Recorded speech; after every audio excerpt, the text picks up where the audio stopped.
اللهم صل على محمد وعلى آل محمد وبارك وسلم. اعوذ باللہ من الشیطان الرجیم. بسم اللہ الرحمن الرحیم. قل من كان عدوا لجبریل فإنه نزله على قلبك. صدق اللہ العظیم. پہلے بتایا تھا کہ یہ آیت ایک واقعہ پہ اتری تھی. واقعہ پیش آیا تھا کہ مدینہ منورہ کے 3 دن کی مسافت پر ایک علاقہ ہے فدق کا. تو وہاں ایک یہودی عالم تھا بہت بڑا. تو وہاں وہ یہودیوں کو پڑھاتا سکھاتا اور بھیجتا حضور صلی اللہ علیہ وسلم کے پاس کہ جا کے ان سے سوال کرو, حضرت ابوبکر صدیق سے سوال کرو. اس طرح کی وہ شرارتیں کرتا. تو حضور صلی اللہ علیہ وسلم ادھر تشریف لے گئے فدق کے علاقہ میں, وہاں جا کے تبلیغ کرنے کے لیے. اور اتفاق سے وہ جو یہودی عالم تھا بن سوریہ, تو وہ بھی وہاں موجود تھا. تو پھر مناظرہ شروع ہو گیا. تو جب وہ یہودی لاجواب ہوتا گیا, ہر بات میں لاجواب ہو گیا, تو اس نے بھاگنے کے لیے ایک بات کی کہ تمہارے پاس وہی کون سا فرشتہ لے کے آتا ہے؟ تو حضور صلی اللہ علیہ وسلم نے فرمایا کہ جبرائیل علیہ السلام. اس نے کہا کہ وہ تو ہمارا بہت بڑا دشمن ہے, وہ تو ہمارے بارے میں بہت ایسی باتیں اس نے کی ہے ہمارے بڑوں کے بارے میں, اور ان کو برا بلا کہتا ہے. تو ہم جبرائیل علیہ السلام کو نہیں مانتے. اگر آپ کے پاس میکائیل علیہ السلام وہی لے کے آئیں گے پھر ہم آپ کو نبی مانیں گے, فرشتے کو بھی مانیں گے. تو یہ بات کہہ کے وہ بھاگ گیا. تو یہ جو علاقہ تھا فدق کا تھا. تو ایک اہل تشیع شیعہ حضرات اور مسلمانوں کے درمیان بہت بڑا اختلاف چلتا ہے باغ فدق کے نام سے, آپ نے سنا ہوگا. تو کیونکہ فدق کا ذکر آیا ہے تو میں نے کہا یہاں پہ اس اختلاف کو بھی حل کرتے جائیں. تو آپ صلی اللہ علیہ وسلم جب فدق کو فتح کرنے کے لیے گئے تو وہاں پھر جنگ نہیں ہوئی. تو انہوں نے صلح کر لیا کہ ہم صلح کرتے ہیں. تو اس صلح میں انہوں نے ایک باغ دیا جس کو باغ فدق کہتے ہیں, کہ جو لڑائی نہ ہو, جھگڑا نہ ہو, قتل و غارت نہ ہو, بلکہ صلح ہو جائے. صلح میں کچھ دینار دیے جاتے ہیں, پیسے دیے جاتے ہیں, جائیداد دی جاتی ہے, باغ دیے جاتے ہیں. تو انہوں نے کہا ہم لڑتے نہیں ہیں آپ سے, آپ ہم سے صلح کر لیں, ہم آپ کو یہ باغ دیتے ہیں. وہاں بہت بڑے بڑے باغ تھے. تو فدق کا وہ باغ تھا. تو اہل تشیع حضرات کہتے ہیں کہ یہ آپ صلی اللہ علیہ وسلم کے پاس رہا, اور جو بغیر لڑائی کے کوئی چیز حاصل ہو جائے تو ان کے بارے میں قرآن کہتا ہے کہ ما افا اللہ علی رسولہ من اہل القری فللہ وللرسول ولذی القربی والیتامی والمساکین وابن السبیل کی لدولۃ بین الاغنیاء منکم, کہ جو بغیر لڑائی کے جو چیز حاصل ہوتی ہے اس کو مال فے کہتے ہیں. اور اس مال میں اللہ کا حق ہوتا ہے, رسول کا حق ہوتا ہے, غریب و یتیم و مسکین سب کا حق ہوتا ہے. وہ مال کسی ایک کی ملکیت میں نہیں جاتا, کوئی ایک شخص اس کا مالک نہیں بنتا. تو آپ صلی اللہ علیہ وسلم نے وہ اس باغ کو اللہ تعالیٰ کے لیے بھی وہ صدقہ خیرات کرتے رہتے اس باغ سے, اور اپنے گھر کا خرچہ بھی وہاں اسی سے چلاتے رہتے. اور جو غریب مسکین مہاجر, اور وہاں جو مدرسہ تھا صفا کا, تو اس میں بھی اس کے لیے بھی اس مال سے خرچ کرتے باغ سے. اور جو گھروں سے مسلمان نکال دیے جاتے, یعنی جو ایمان لے کے آتے تو ان کو کافر حضرات غیر مسلم گھروں سے نکال دیتے. تو ان کے پاس نہ کوئی گھر ہوتا, نہ کوئی مال ہوتا, کھانے پینے کے لیے کوئی چیزیں نہیں ہوتی, تو ان میں بھی وہ استعمال کرتے. تو جب آپ صلی اللہ علیہ وسلم اس دنیا سے پردہ فرما گئے چلے گئے, تو حضرت ابوبکر صدیق رضی اللہ تعالی عنہ پھر وہ خلیفہ بنے, اور انہوں نے بھی یہی کام شروع کر دیا کہ ہر کسی میں تقسیم کرتے. تو حضرت فاطمہ رضی اللہ حدیث اہل تشیع حضرات ایک حدیث پیش کرتے ہیں بخاری شریف کی, کہ حضرت فاطمہ رضی اللہ تعالی عنہ حضرت ابوبکر صدیق کے پاس گئی اور اپنا حق مانگا کہ جو باغ فدق ہے اس میں جو میرا حق ہے, وراثت ہے, وہ مجھے دی جائے. تو حضرت ابوبکر صدیق رضی اللہ تعالی عنہ نے انکار کر دیا, نہیں دیا. اس بات کو لے کے وہ بہت حضرت ابوبکر صدیق, حضرت عمر فاروق اور حضرت عثمان رضی اللہ تعالیٰ عنہ کو برا بلا کہتے ہیں, اور بہت بری باتیں کہتے ہیں. ان کو نعوذ باللہ کافر کہتے ہیں, اور کیا کیا باتیں کرتے رہتے ہیں. تو اس دنیا میں 2 طرح کے لیڈر ہیں.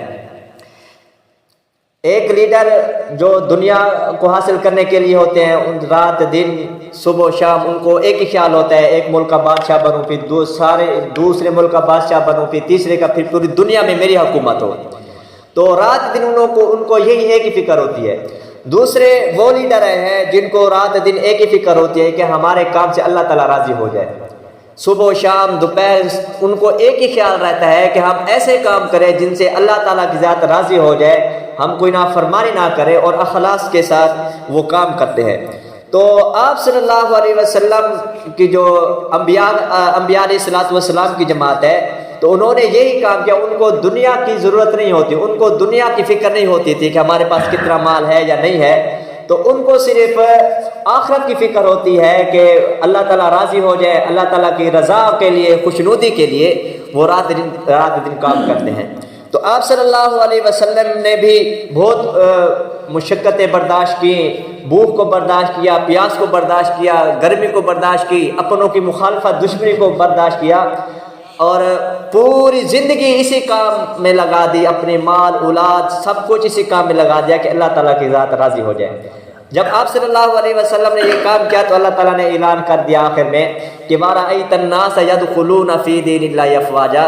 جیسے آپ صلی اللہ علیہ وسلم کے بارے میں آتا ہے کہ قُلْ إِنَّ صَلَاتِي وَنُسُكِي وَمَحْيَايَ وَمَمَاتِي لِلَّهِ رَبِّ الْعَالَمِينَ، کہ اے رسول اللہ صلی اللہ علیہ وسلم کہ آپ کہہ دیں کہ میرا مال، میری جان، میری بدنی عبادت، میری جو ہے مالی عبادت، سب کچھ اللہ تعالیٰ کے لیے، میری زندگی، میری موت، سب کچھ اللہ تعالیٰ کے لیے ہے۔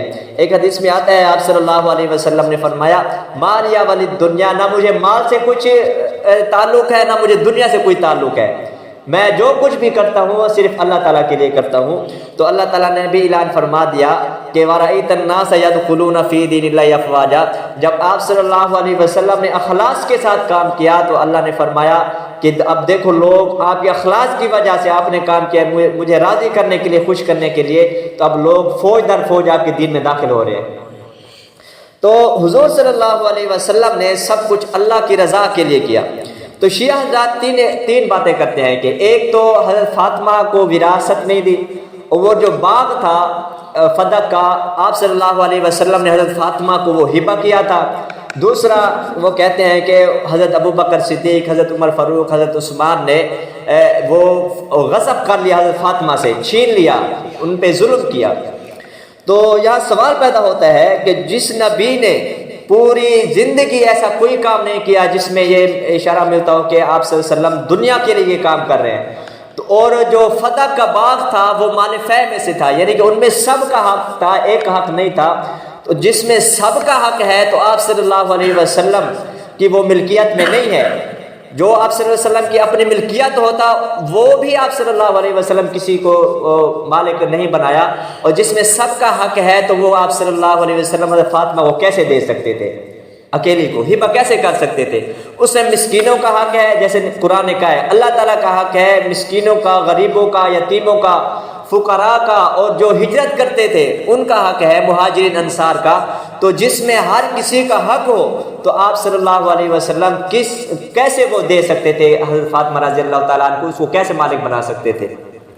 دوسرا، آپ صلی اللہ علیہ وسلم نے جب ایک جنگ لڑی اور اس میں بہت سارے غلام اور باندیاں ملی، تو حضرت فاطمہ رضی اللہ تعالیٰ عنہ آپ صلی اللہ علیہ وسلم کے پاس آئیں اور فرمایا کہ بہت سارے غلام ہیں، باندیاں ہی ہیں، میں کام کرتے کرتے تھک جاتی ہوں، تو آپ صلی اللہ علیہ وسلم ایک آدھ مجھے باندی دینے دو جو مجھے کام کرواتی رہے، نوکرانی دے دے۔